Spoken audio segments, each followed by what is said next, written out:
Cybrid is a little-known rhythm-based game on Steam that has you slashing and shooting your way through a cyberpunk world. But this game has more than that. Much more. And in this video, I'm going to show you how to use this game for a warm-up, your fitness, meditation, reaction training, and just some old-school Nintendo-style fun.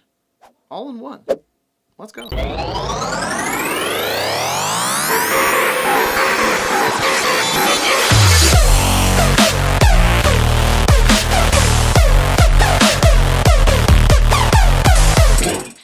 Okay, so let's just get this out of the way. Cybrid kicks so much cybernetic ass that it's hard to really get a handle on it until you play it for a while.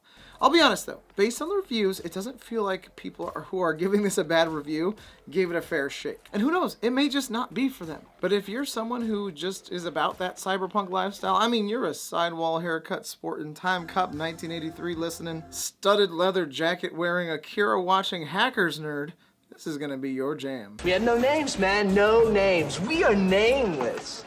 Well, that's my jam, actually, now that I'm thinking about it. The main game is a pistol whip clone that gives you guns and swords, and you switch between the two based on what kind of enemy you're taking down. The scenery is beautiful and really captures that neon Chinatown Blade Runner style you expect in these cyberpunk style games. There's a bit of a learning curve here, and it does take some getting used to.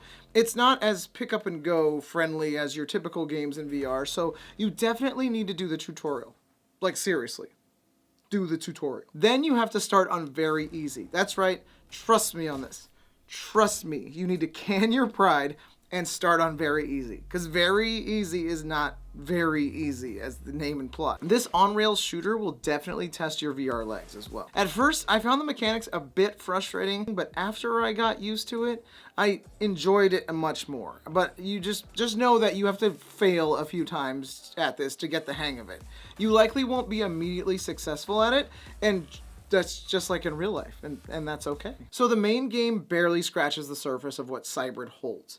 You should start with this warm-up and get your shoulders moving. It's simple and effective, and honestly, better than most warm-ups out there because it actually gets you warmed up. It will have your shoulders screaming, and that's exactly what you need. I find too often in games that the warm-up is either just a series of light stretches or very easy movement patterns, or a way for a trainer to talk to you about, whatever's going on in your life. But that's not what a warm-up should be. It should get you, well, warm. Okay, so you've played the game. You want to practice some of your shooting skills? Jump into the practice mode that only has shooting. Only want to slice and dice? There's a practice level for that too. There's lots of fun stuff to find in your digital cyberpunk apartment if you just look around. Take, for example, this little 2D platformer of the game. Worth playing for about 10 seconds, but I like that the developer included this. It shows a little extra love for their game. That's kind of cool. There's also like a motorcycle shooting game because, I mean, where would a cyberpunk game be without some high-speed motorcycle chasing and some shooting? It's a little bare bones, and I hope they add something more to it, but for now, it's a good placeholder to continue to flesh out this cyber world that's slowly being created. I could definitely see it turning into a runner-type game, but at the moment, it's more of just that weird light driving game that I used to play at the outdated casinos my mom would take me to in the 80s. This one. Lastly, I want to point out one final section of the game that I don't even know if I'm using it for its intended purpose, but I found this little meditation here. You can sit in your flying car listening to music with some girl. That's about it. Seem boring?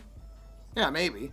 But I found it that if I just sat there in a chair, played with some of the colors, tweaked the radio a bit, it was really calming and relaxing. We all have our own ways of meditating, and this was a pretty great way of just escaping. I recommend it if you have this game.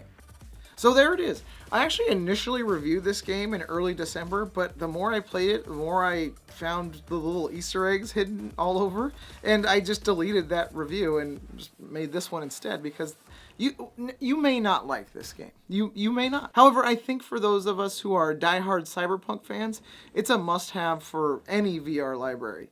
But I'm curious what you think. Have you played Cybrid? I could definitely see this being ported to the Quest standalone, but with a kind of a downgrade in the graphics. However, for now, check it out. My name is Ari with FitProVR, and don't forget to get your Cyberpunk workout on today.